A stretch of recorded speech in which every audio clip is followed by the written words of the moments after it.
كتيبة المزاجنجية في تجربة من أقرب التجارب إلى قلبي، لأن أنا بموت في الكشري، وبالذات لما يبقى كشري في اسكندرية على البحر، في ديكور وأجواء وفيو وقاعدة في بحري على البحر. ولا أروع ولا عمرها حصلت في مطعم كشري قبل كده. أكيلة الكشري في اسكندرية والاسكندرانية هتتبسطوا النهاردة. يلا يا أحمد على الصبح.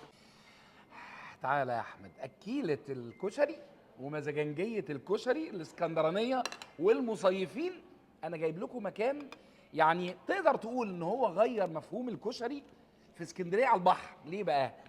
انتوا تعالى يا احمد، شايفين الفيو اللي انا قاعد فيه؟ مكان ديكوره والكونسبت والهايجين والديكور ديكور. مكان فاست فود، يعني بيبيع فراخ، بيبيع شاورما. هو ما عندوش الا كشري فقط، كشري بس. فين؟ هما 3 فروع بس. انا في مكان الفيو فظيع. انا في بحري، في بحري. انا فين؟ سيدي مرسي ابو العباس في ظهرنا يعني.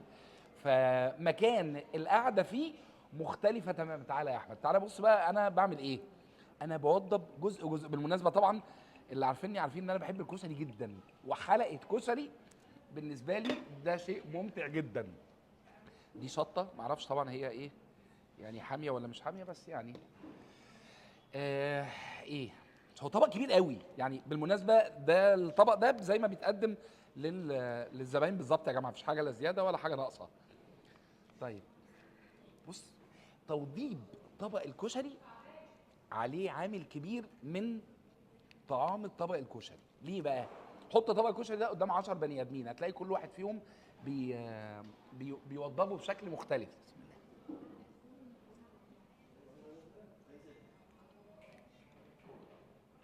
ايه ده؟ استنى، انا معجب بالصلصه.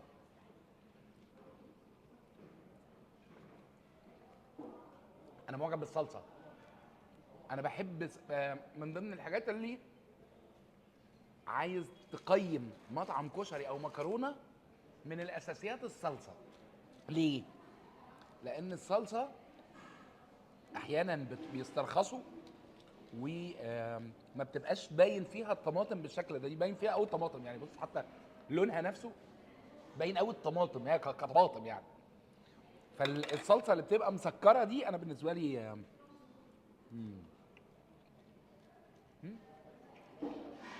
اضافات انا مبسوط بقى.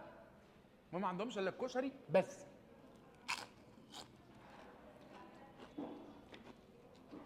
التخصص من اهم اسباب النجاح. طبعا ايوه طبعا في منكم اللي هيشوف ان اللي بيحصل ده اوفر او سقه اوفر. اعمل ايه طيب؟ شايف القوام ده؟ بص بص بتاع. انا لازم اوصل للقوام المسقسه ده، لازم اوصل لده. بعد ما اوصل لده بس شكرا. طبعا معلقه بلاستيك. كنا طول عمرنا في محلات الكشري بناكل معلقه معدن. من بعد كورونا وبداوا يتعاملوا معانا التعامل ده. طيب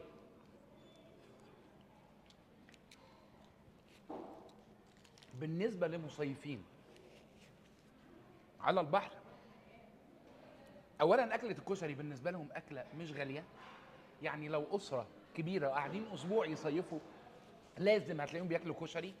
الرطوبه هنا في الصيف طبعا انتوا عارفين الرطوبه فظيعه.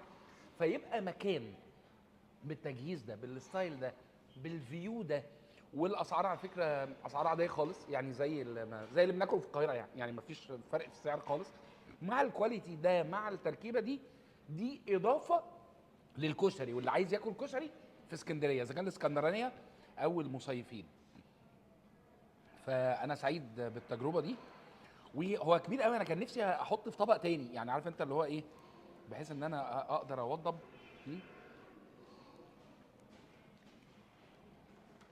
طيب مصراوي. مم.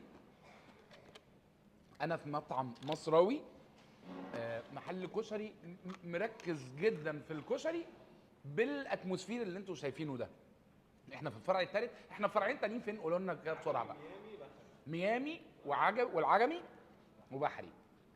انا لما بروح مطعم كشري، انا طبعا يعني هكمل ده بعد شويه، بس يعني قدامكم دلوقتي انا لما بروح مطعم كشري لازم يحصل بعد الكشري ايه؟ رز بلبن، ورز بلبن بقى ولا فرن ولا ما فرنش ولا بدون اي افتكاسه، رز بلبن زي بتاع زمان الطبيعي العادي خالص. ليه بقى؟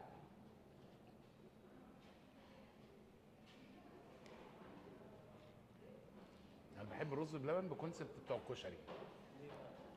ليه؟